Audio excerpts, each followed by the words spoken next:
માં એવી મારી વીસ ભુજાળી ભગવતી ચામુંડા જ્યારે આવ્યા છે સાહેબ,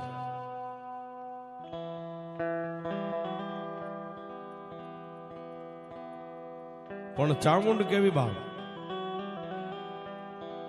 કે એક દી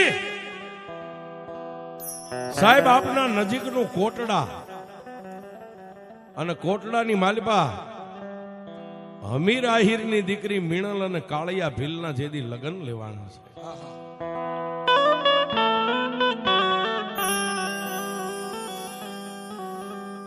જેની પાછળ કોઈ નથી, કાળિયા ભીલને એક મારી સામુંડ સિવાય કોઈ નથી.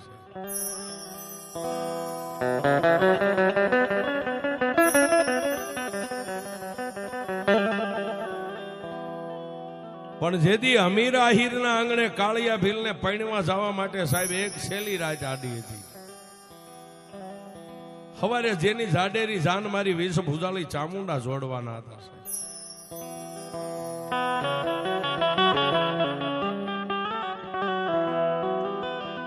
અને તેથી આજનું જે બગસરા રહ્યું, બગસરાની માલપાથી વાંઝાઈ આવી અને કોટડાના એ દરિયાના કાંઠે આવીને એવું કામણ કર્યું છે.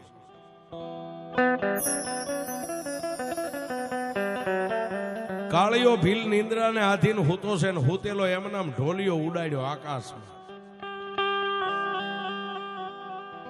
ક્યાં લઈ જાય?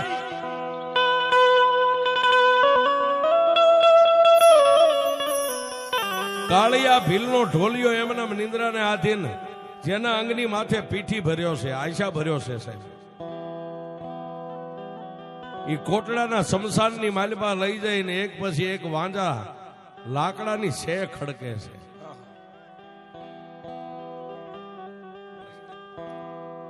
લાકડાની સે ખડકે છે અને આ બાજુ કોટડાના કાંગરે બેઠેલી એ કાળા પથ્થરની ભેખડની માલિપા મારી વીસ ભુજાળી ચામુંડાને ખબર પડી ગઈ. હો બાપ,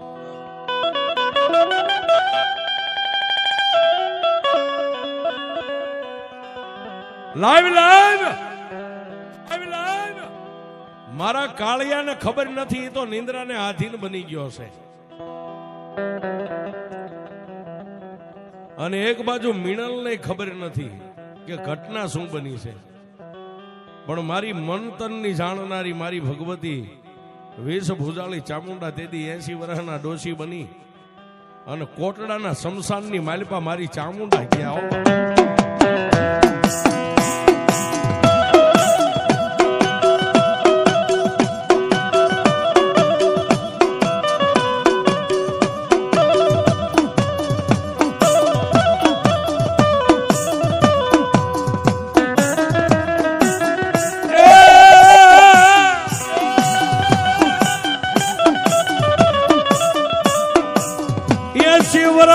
મારી ચામુંડા ડોછી બન્યા.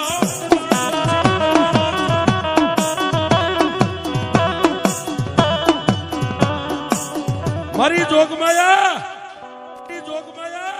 80 વર્ષના ડોશી બન્યા. હાથની માલિપા ખખરી લાકડીનો ટેકો રહી ગયો છે. અને શમશાનની માલિપા જ્યાં સે ખડકતા ને ત્યાં મારી જોગમાં આમ આડ ફેટિયા નીકળ્યા. આમ ત્રાહા ડગલા માંડી અને જઈ અને મારી ભગવતી ચામુંડા એટલું બોલ્યા કે ભાઈ, શમશાનની માલિપા માણા મરી જાય કોઈ પણ તો શમશાનની માલિપા તો દિવસ ઉગે એટલે અગ્નિ દાદે. આ રાતના 1નો સમય થયો છે અને અત્યારે આ કોણ મરી ગયું છે? પણ તેદી ઓલા વિદ્યા વાળા હતા ને એને મારી ભગવતી ચામુંડાને એટલું કીધું કે એ ડોશી, હવે જે મરી ગયું હોય અહીંથી નીકળી જા બહાર.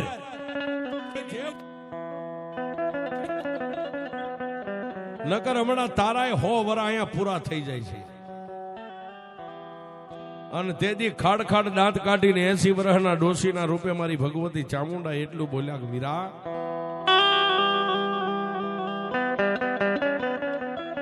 હે બાપ આ છેલ્લું ઓઢણું ફાડવાનું રહ્યું છે. મોતની મને બીક નથી, પણ તમે કહો તો ખરા અત્યારે અહીં સબ કોનું લાવ્યા છો? પણ તેથી ખાડ ખાડ દાંત કાઢીને ઓલા વિદ્યા વાળા એટલું કીધું કે સબ કાળિયા ભીલનું છે. અને જેની માથે મૂછોનો એવો માર નાખેલો કાળિયા ભીલને ગમે એમ કદાચ આમ ઊંચો કરીને પડતો મેકો તો નિંદ્રનો ત્યાગ ન થાય. અને તેથી મારી ભગવતી ચામુંડા એટલું બોલ્યા કે ભાઈ કાળિયા ભીલને તો આગળ પાછળ કોઈ નથી, એક એની બુઢી માં છે, એક છે.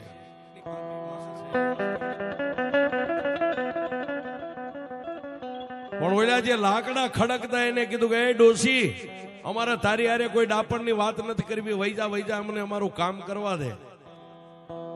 પણ તેથી માતાજી ચામુંડાએ એટલું કીધું કે ભાઈ મને જોવા તો દો કાળિયો, હે એકવાર એના મરી ગયેલા દેહને તો મને જોવા દો. આહા. પણ તેથી ઓલા લાકડા જે એક પછી એક લાકડું લઈને છે ખડકતા ને એને એટલું કીધું ડોસી હવે જાવું છે કે તારા 100 વરા પૂરા કરી દઈ. અને તેથી મારી વીસ ભુજાળી ભગવતી ચામુંડા હાથમાંથી લાકડીનો ઘા કરીને એટલું કીધું કે એ બાપ કદાચ તમને એમ હોય કાળિયાની પાછળ કોઈ નથી, પણ લાકડાની માથે અગ્નિદા દઈ દો. અને જો ફૂંક મારી અને અગ્નિદાને જો મારા પેટમાં નો ઉતારી દઉં ને એ તો કાળિયાની ચામુંડા નો હોય.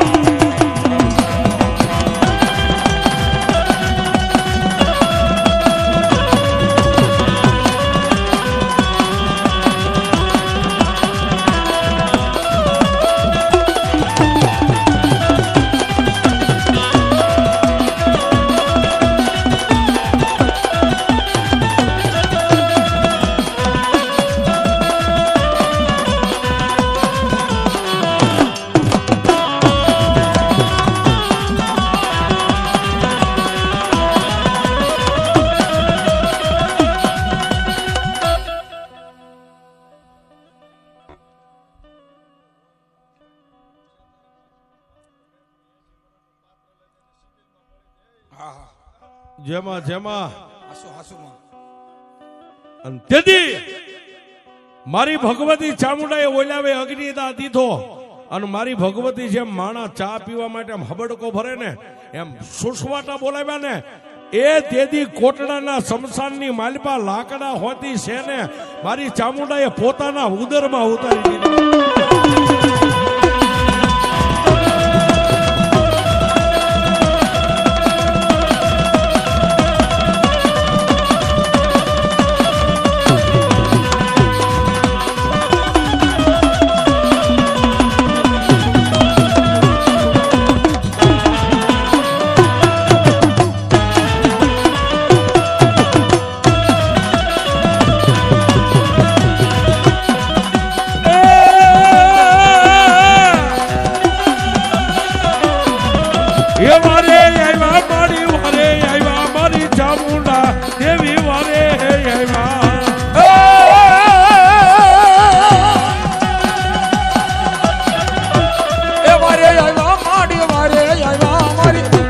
દેવી આજ વારે આવ્યા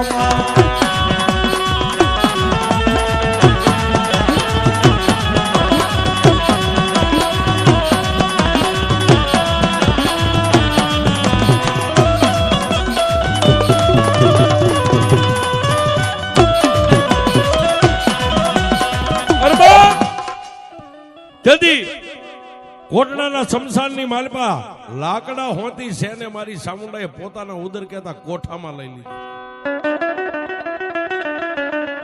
અને ઓલા વરતિયા વાંધા જે 2-5 કર્યા જાદુગર વાળા હતા ને સાહેબ, પછી મારી ચામુંડા 80 વર્ષના ડોશીના રૂપે આકાશ માર્ગે સડી અને ત્યાંથી જમણા પગની આમ મસરક મારીને હાથે હાથ વાંધાને કોટડાના એ શમશાનની માલપા ધરબી દીધા મારી ચામુંડા.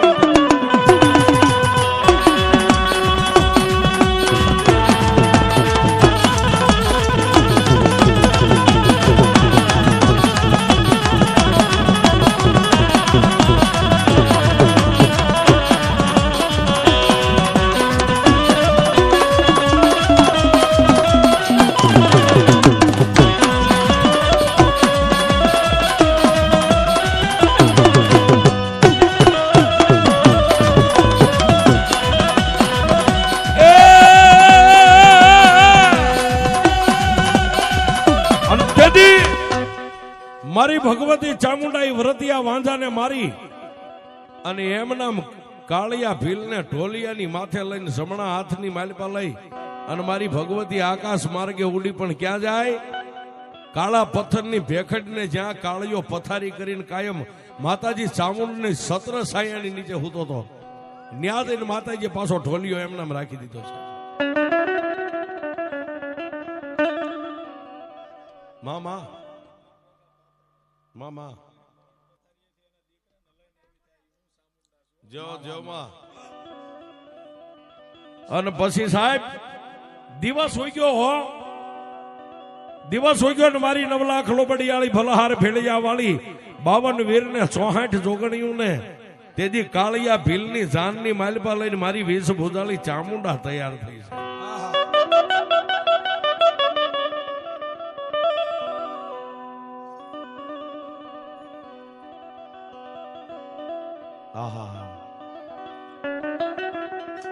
અને તેથી એ કાળિયા ભીલની ચામુંડા મારી ભગવતીએ જાન જોડી સાહેબ અને હમીર આહિરના આંગણે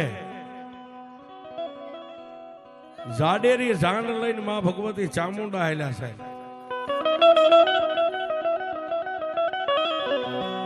અને તેથી મારી જોગમાં આ ચામુંડા ગીત ગાય સાહેબ કાળિયા ભીલના. એ વન રાહત વન